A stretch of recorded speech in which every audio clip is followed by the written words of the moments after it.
All right, so the goal here is to take a look at new Baltimore Ravens linebacker Patrick Queen playing for the national champion LSU Tigers last year. This was someone who was not a week one starter, came onto the scene in sub packages, earned himself the starting role, and really finished strong. There were some questions about being a one-year starter. We're going to show you some things in here about what he does well today, areas that he needs to improve upon, and then we're going to show you some clips at the end about why that makes sense for Baltimore after they lose Patrick Onwuasor and Josh Bynes from the middle here. So number 8 here, Patrick Queen, he's detached up here, standing over number 3. And again, we're going to go through these things and just highlight a little bit about what works today and what can be good moving forward. So we have a snap here where he relates to number 3 coming vertical. So we're going to see the vertical here. He's going to relate to that. And then he's going to get to his depth and zone off and look back inside. And we're going to see number 1 here from the bottom coming across. And we're going to see Queen be able to adjust and leverage that. And if that ball had been thrown there, be able to impact it. So his ability to relate to number 3, get eyes back inside, look up number 1 are the kind of things that we're looking for. We talk about a coverage linebacker in snaps where he's going to have to play in zone. And Queen's got some areas where he can continue to improve there, but certainly has the range, and he starts to show the processing here, and he actually gets better throughout the season in these situations. So we're going to spend a lot of time inside the formation here in most situations. All right, so we're marked up in here in the B gap initially. And again, we want to see these times where a player that's going to play with zone eyes, which is a common term, he's got eyes on the quarterback now, and you can see the quarterback starting to pull the ball up. All right, you can see where the quarterback's head is looking. He's looking into this window, and that's going to get Patrick opening his hip and relating in here. And he actually gets in and doesn't impact the throw prior to the point it hits the receiver's hands here, but is able to get there fast enough, boom, hand-eye coordination, and make sure that that's an incomplete pass. So there's some things here that get really exciting when you look at him in that zone coverage scenario. Again, we're going to see him. He's walked up here. So you're going to have a receiver coming from this side of the field on that little slant, and he's in the opposite B gap, and his ability to get over there is what we're looking for. Again, we talk about a zone linebacker in this day and age. And you just see that explosiveness when he puts that right foot in the ground and he changes directions, eyes up, boom, hits the hands, which is a very instinctual reactive play, not just gets there, but boom, finds the ball and creates that incompletion. So again, another positive play here for Queen. We wanted to find scenarios where he has to play the run and the pass. He's also been a blitzer very often here. So we'll bring this to the end copy. We're going to see him blitz.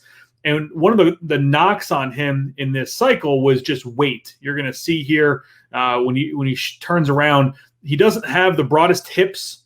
All right, we're not talking about a backer that's going to be carrying 250 pounds, so people are going to have questions about power.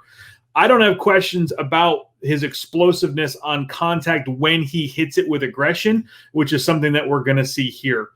So he's going to be blitzing in the B gap, right over this guard. The guard sees it clear as day. There's not a ton of disguise to this. So this is just one-on-one. Here we go. And again, for someone who's going to be giving up somewhere in the neighborhood of 80 pounds or so, I'd say in this scenario, to hit it with intensity, hit the shoulder, and take half the man and then work to fight around there. You can see him bending and cornering and fighting through that contact, keeping his balance. Again, he got to have a lot of core strength to have that much weight leaning on you around that turn and bring himself back. So when he comes and he lays the wood, when he comes to hit, he can certainly do that. And we're looking at a lot of games here moving in towards the playoffs, conference championships, the playoffs, and obviously the national championship game. We talked about he played more throughout the season, and he played better throughout the season in this exposure to him. So we're going to take a look here at ability to disengage blocks. So we're going to see the Georgia left guard come out on him. We're going to see him get off of that. Now, this 66 from Georgia is going to be a third-day pick here this year. There's actually some people that are excited about this 66. And there's, again, you want to talk about a weight discrepancy between these two human beings. Queen is not going to have the advantage when it comes to the LBS. But again, we're going to see an uncovered lineman get to depart right to him. He's got to take this on. Boom. And here's where that quickness that he has. So he knows that engagement's going to come. He's going to use that force against him. Boom, shed him, get back in, and get on the pile. So when you talk about a guy that's not going to carry that weight to stack and shed in the traditional sense of hitting it thick and knocking somebody back, you better be able to avoid and disengage in those scenarios. So again, we're looking at these times where in coverage, he needs to work on things. So in this particular case, the running back stays in, all right? So there's no number 2 out in the flat. We've got no responsibility there. So usually what happens, you're going to want this dropper to stay in between the hash and the numbers. Some people say pack the hash. And we're going to see him float inside a bit too far. And what that does is it opens up this window in behind him where if he'd stayed closer to the hash, he'd have been right underneath this route. And that would not be even an opportunity for a completion. It wasn't. But if he would have stayed tighter to the hash, we could have had that, that window taken away defensively. And so, he's floating with the quarterback's eyes, but he has to understand that he has help over there. He can rally to those things late. But you see where Fromm comes off of this now, and Fromm's coming back here, and he's already committed to move over the top. And that's going to put him in that scenario where, again, that window is open. And he can work to tighten those things up. That's coaching and his ability to improve. All right, so let's take a look at him again from a run defense situation here, or goal line defense, right? Big, powerful situation. And one of the things that's nice about this comparison when we talk about LSU to Baltimore is apples to apples. And so up here we have a lot of players, all right, in this bear front. We have the 0 here. We have 2 B-gap defenders immediately. And so he is a protected linebacker in most senses of the word. And that's going to be something that Baltimore can offer him with Michael Pierce, Calais Campbell, Derek Wolfe, these players that he has. There's a lot of meat in front of him to keep him protected. And so now we can see what it looks like when those gaps are protected about how he reads and flows. So his eyes are reading through here, right? Peripherally, he's going to see this pull action. He should know the running back offset this way is rarely ever a play to the running back side. It's usually cross the quarterback for the handoff purposes. So once that guard goes to pull, we see him insert. He's getting there now, no hesitation. He comes in with intent, right? Again, when he hits with power, he's going to stand that puller up.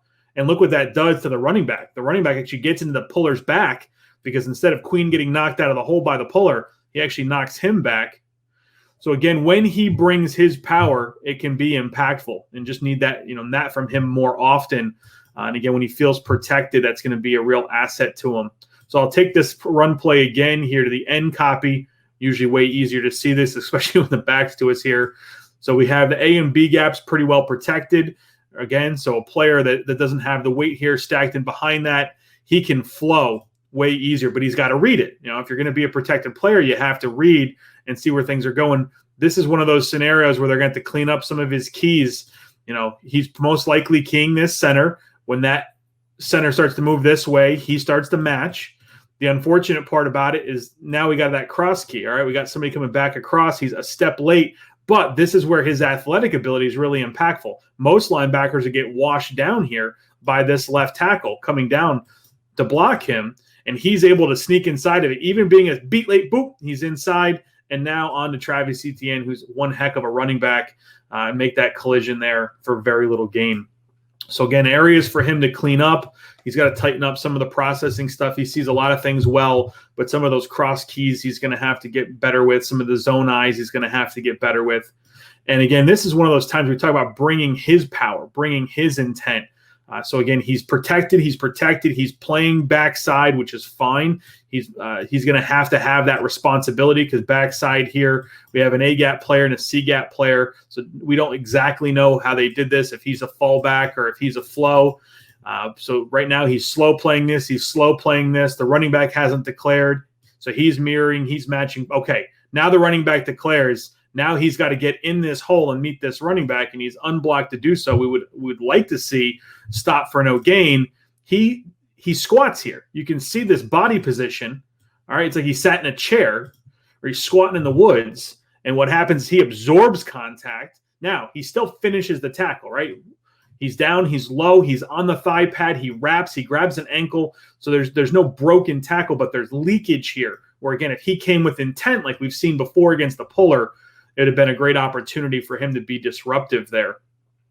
So again, national championship game, these are the kind of scenes that we're really going to key on in terms of that mental toughness, right? Can you play in the big moments? It doesn't get any bigger than the national championship game. And so, again, want to see what he does here. So now we have another opportunity where he does see this puller. All right. And again, running back offset. We had that situation before. We're going to have these guys coming cross formation. And so now we're going to come down with intent again. We're going to meet that guy coming to pull. And again, look what happens when he meets him. He gets knocked back here. He's knocking back and taking that side of this away. And obviously the running back does a good job of bringing this to the back side of the play. Great decision-making there and great intent from the running back. But I'll digress. Back to Queen. When he comes with intent, he can deliver a blow. So definitely something that we want to see from him there. All right, so again, back to this national championship game, and we're going to see the read and react, the key and diagnose is terminology that you're going to see here. The way this ends up setting up is he's responsible for the back, right? When Phillips comes in, if the back comes and picks him up, then he can zone off. In this case, the back doesn't. The back's going to come out, and then he's got to come to match. And so we're going to see that. And it's even got a little late design screen here. This left tackle is going to come off. That's his block to make. And again, when he sees it, boom, he can trigger downhill, and he's so explosive in those first two steps. There's no way that tackle is going to get to him. And again, he comes with intent, and now Etienne's down. So bringing that back over to Baltimore, what does that mean for them?